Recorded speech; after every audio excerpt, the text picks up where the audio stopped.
अस्सलामुअलैकुम, welcome to San sports. Bharat को शिकस्त देने के बाद सुपर 4 राउंड का पाकिस्तान के अगले मैचेस का शेड्यूल जारी। पाकिस्तान का अगला बड़ा मुकाबला अफगानिस्तान के खिलाफ कब खेला जाएगा, कितने बजे शुरू होगा, इस खबर की मुकम्मल तफसील से बात करेंगे। लेकिन मजीद आगे बढ़ने से पहले चैनल को सब्सक्राइब करके साथ में लगी बेल आइकन को जरूर दबा दें ताकि क्रिकेट से जुड़ी तमाम खबरें आपको सबसे पहले जहां पर मिलती रहें। दोस्तों, अब आपको तफसील से कहा करते चलें कि भारतीय टीम को धूल चटाने के बाद एशिया कप 2022 सुपर 4 राउंड का पाकिस्तान के अगले मैच का शेड्यूल जारी कर दिया गया है। सुपर 4 राउंड में पाकिस्तान अपना दूसरा बड़ा मुकाबला अफगानिस्तान के खिलाफ खेलेगा। पाकिस्तान और अफगानिस्तान के दरमियान ये वाला बड़ा मुकाबला 7 सितंबर को खेला जाएगा।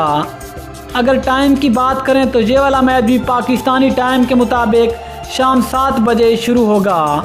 लेकिन दोस्तों, आपको साथ ये भी आगाह करते चलें कि अगर इस बड़े मैच में पाकिस्तान ने अफगानिस्तान की टीम को शिकस्त दे दी, पाकिस्तान एशिया कप 2022 के फाइनल में पहुंच जाएगा। लेकिन दोस्तों, ये बड़ा मुकाबला फिर पाकिस्तान जीतेगा या फिर अफगानिस्तान, नीचे कमेंट सेक्शन में मेरी कीमती राय से जरूर आगाह करें। इंशाल्लाह मिलते हैं किसी और न्यूज़ के साथ, तब तक के लिए अल्लाह हाफिज़। पाकिस्तान जिंदाबाद।